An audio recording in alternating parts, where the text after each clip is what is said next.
अन्नी ते मजबूर भैन नूं मैं ओ जिहा अनोखा ताज दियांगा जिहड़ा अज तक किसे भी बाबल ने अपनी धी नूं।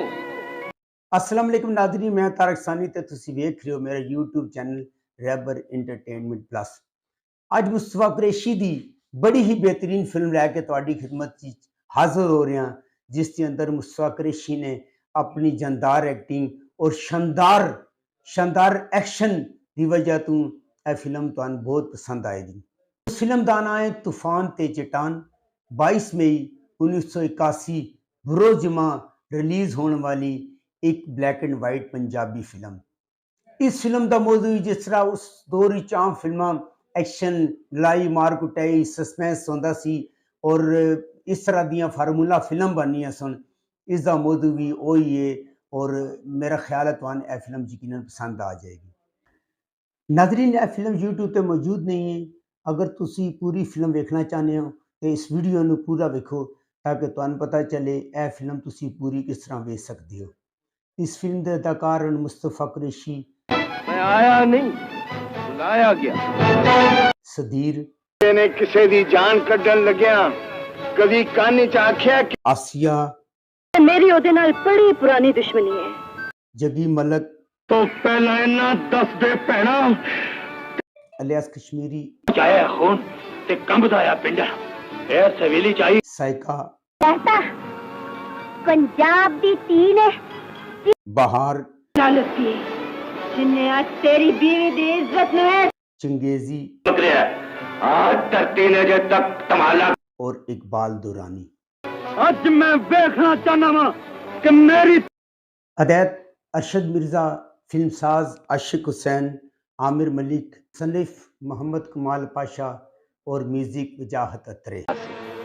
ते जे हुण तू मेरे प्यो दा कोई पुराना दुश्मन बन के मेरी हयाती दे दीवे नू फूका शूका मारन आई गया ते फिर इंज कर पहला।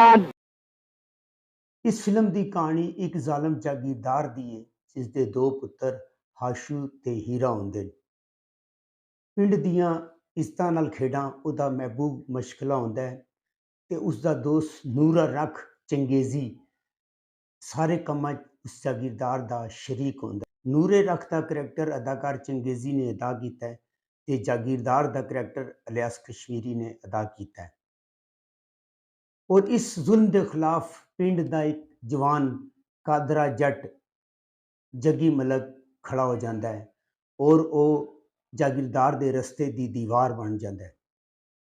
और परे बाजार विच जिस तरह जागीरदार लोगों दीयां इज्जतां उछालता है, वो भी जागीरदार की बीवी बहार बेगम का दुपट्टा उतार देता है और उन्होंने नगे सर सारे पिंड चों गुजरना पैंदा है। बहार बेगम जिहड़ी कि जागीरदार की बीवी होंदी है, उन्हें इस चीज़ का दुख होंदा है और इस दुख के अंदर वो जागीरदार का घर छोड़ देंदी है। जागीरदार के दो पुत्र होंदे ने, एक पुत्र हीरा लैके बहार बेगम दूसरे पिंड चली जाती है।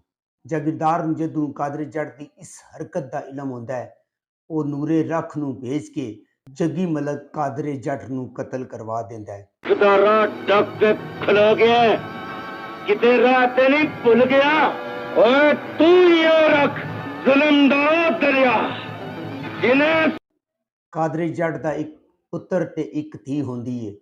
इस हादसे की वजह तो ओदी धी जिहड़ी है डर की वजह तो पिंड छोड़ देंदी है और एक एक्सीडेंट ओदी नज़र चली जाती है। उसकी बेटी का नाम बानो होंदा है ते बानो का करैक्टर अदाकार सैका ने अदा किया है। कादरे का एक पुत्र दारा भी होंदा है, दारे का करैक्टर अदाकार सुधीर ने अदा किया है। खैर बच्चे जवान हो जाते हैं। हीरा मुस्तफा कुरैशी और हाशू इकबाल दुरानी होंदे ने। दारा अपने प्यो के कातलों नूं लभदा है। इधर सैका बानो अन्नी होंदी है ते ओदी इज्जत आशू खान इकबाल दुरानी जिहड़ा कि जागीरदार का पुत्र होंदा है वो लुटण की कोशिश करता है और उसके रस्ते की दीवार मुस्तफा कुरैशी हीरा बन जाता है। और जदों उन्होंने पता चलता है कि ये भी चौधरी हशमत का पुत्र है और उसका सगा भरा है, अपने सगे भरा नूं कतल कर देंदा है और लाश लैके हवेली चला जाता है और जागीरदार नूं दसदा है कि वो उहदा पुत्र हीरा है और उसने अपने सगे भरा ਨੂੰ ਇਸ ਵਾਸਤੇ ਕਤਲ ਕੀਤਾ ਹੈ ਕਿ ਇਹ ਵੀ ਤੇਰੀ ਤਰ੍ਹਾਂ ਇੱਜ਼ਤਾਂ ਦਾ ਲੁਟੇਰਾ ਹੈ। ਜਾਗੀਰਦਾਰ ਨੂੰ ਬਹੁਤ ਗੁੱਸਾ ਆਉਂਦਾ ਹੈ।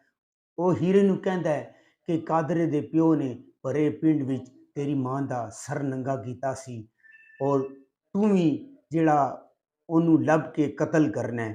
ਹੀਰਾ ਕਾਦਰੇ ਦੀ ਤਲਾਸ਼ ਵਿੱਚ ਨਿਕਲ ਜਾਂਦਾ ਹੈ। ਅਦਾਕਾਰ ਆਸੀਆ ਨੇ ਇਸ ਫਿਲਮ ਦੇ ਅੰਦਰ ਬਰਛੀ ਦਾ ਰੋਲ ਕੀਤਾ ਹੈ ਔਰ ਇੱਕ ਰਵਾਇਤੀ ਰੋਲ ਜਿਸ ਤਰ੍ਹਾਂ ਕਿ ਆਸੀਆ ਅਕਸਰ ਫਿਲਮਾਂ 'ਚ ਗਾਣੇ ਸ਼ਾਣੇ ਕਰਦੀ ਹੈ, ਉਹ ਦਾਰੇ ਦੇ ਨਾਲ ਪਿਆਰ ਕਰਦੀ ਹੈ, 2-4 ਗਾਣੇ ਕਰਦੀ ਹੈ। ਆਪਾਂ ਕਿਸੇ ਜਵਾਨ ਦੀ ਮਈਤ ਉੱਠੇ ਤੇ ਉਹਦੇ ਜਨਾਜ਼ੇ ਨੂੰ ਕੰਧਾ ਦੇਣ ਲਈ 2-4 ਹਜ਼ਾਰ ਬੰਦਾ ਤੇ ਹੋਣਾ ਹੀ ਚਾਹੀਦਾ ਹੈ। तू फिक्र न ਹਰ ਦਾਰੇ ਨੂੰ ਜਦੋਂ ਪਤਾ ਚੱਲਦਾ ਹੈ ਕਿ ਹੀਰਾ ਉਹਦੇ ਦੁਸ਼ਮਣ ਜਾਗੀਰਦਾਰ ਦਾ ਪੁੱਤਰ ਹੈ, ਉਹਨਾਂ ਦੀ ਆਪਸੀ ਦੁਸ਼ਮਣੀ ਦਾ ਆਗਾਜ਼ ਹੋ ਜਾਂਦਾ ਹੈ। ਇਧਰ ਨੂਰ ਰੱਖ ਜੇਲ੍ਹ ਤੋਂ ਰਿਹਾਈ ਵਾਸਤੇ ਜਾਗੀਰਦਾਰ ਦੀ ਮਦਦ ਤਲਬ ਕਰਦਾ ਹੈ, ਲੇਕਿਨ ਜਾਗੀਰਦਾਰ ਇਸ ਕੰਮ ਤੋਂ ਇਨਕਾਰ ਕਰ ਦਿੰਦਾ ਹੈ ਕਿਉਂਕਿ ਉਹਦਾ ਪੁੱਤਰ ਹੀਰਾ ਜਵਾਨ ਹੁੰਦਾ ਹੈ ਔਰ ਉਹਨੂੰ ਕਿਸੇ ਦੋਸਤ ਦੀ ਜ਼ਰੂਰਤ ਨਹੀਂ ਹੁੰਦੀ। ਇਹ ਗੱਲ ਸੁਣ ਕੇ ਨੂਰ ਰੱਖ ਨੂੰ ਬਹੁਤ ਗੁੱਸਾ ਹੁੰਦਾ ਹੈ ਔਰ ਉਹ ਜੇਲ੍ਹ ਤੋਂ ਫਰਾਰ ਹੋਣ ਦੀ ਕੋਸ਼ਿਸ਼ ਕਰਦਾ ਹੈ। ਮਾਂ ਹੀਰੇ ਨੂੰ ਹੁਕਮ ਦਿੰਦੀ ਹੈ ਕਿ ਉਹ ਦਾਰੇ ਦੀ ਮਾਂ ਦਾ ਸਰ ਉਸੇ ਤਰ੍ਹਾਂ ਨੰਗਾ ਕਰੇ ਜਿਸ ਤਰ੍ਹਾਂ ਦਾਰੇ ਦੇ ਪਿਓ ਕਾਦਰੇ ਨੇ ਉਹਦਾ ਸਰ ਨੰਗਾ ਕੀਤਾ ਸੀ। ਹੀਰਾ ਜਾਂਦਾ ਹੈ ਔਰ ਕਾਦਰੇ ਦੀ ਮਾਂ ਦਾ ਸਰ ਨੰਗਾ ਕਰ ਦਿੰਦਾ ਹੈ। ਘੋੜੇ ਨੂੰ ਪਾਸੇ ਕਰ, ਮੈਨੂੰ ਰਸਤਾ ਚਾਹੀਦਾ। ਰਸਤਾ ਚਾਹੀਦਾ? ਓਏ ਮੈਂ ਕੋਈ ਪਟਵਾਰੀ ਦਾ ਪੁੱਤਰ ਆ ਜਿਹੜਾ ਜ਼ਮੀਨਾਂ ਵੰਡਦਾ। ਦਾਰੇ ਨੂੰ ਇਸ ਚੀਜ਼ ਦਾ ਬਹੁਤ ਦੁੱਖ ਹੁੰਦਾ ਹੈ। ਉਹ ਹੀਰੇ ਦੀ ਤਲਾਸ਼ ਨਿਕਲਦਾ ਹੈ, ਦੋਨਾਂ ਦਾ ਆਪਸੀ ਟਕਰਾਅ ਹੁੰਦਾ ਹੈ। ਇਧਰ ਨੂਰਾ ਰੱਖ ਜੇਲ੍ਹ ਤੋਂ ਫਰਾਰ ਹੋ ਜਾਂਦਾ ਹੈ।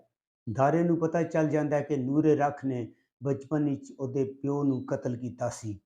ਦੋਨਾਂ ਦਾ ਆਪਸੀ ਟਕਰਾਅ ਹੁੰਦਾ ਹੈ। ਨੂਰਾ ਰੱਖ ਪੁਲਿਸ ਦੀ ਗੋਲੀਆਂ ਦਾ ਨਿਸ਼ਾਨਾ ਬਣ ਜਾਂਦਾ ਹੈ ਔਰ ਦਾਰੇ ਨੂੰ ਬਚਾਉਂਦੇ ਹੋਏ ਹੀਰਾ ਵੀ ਮਾਰਿਆ ਜਾਂਦਾ ਹੈ।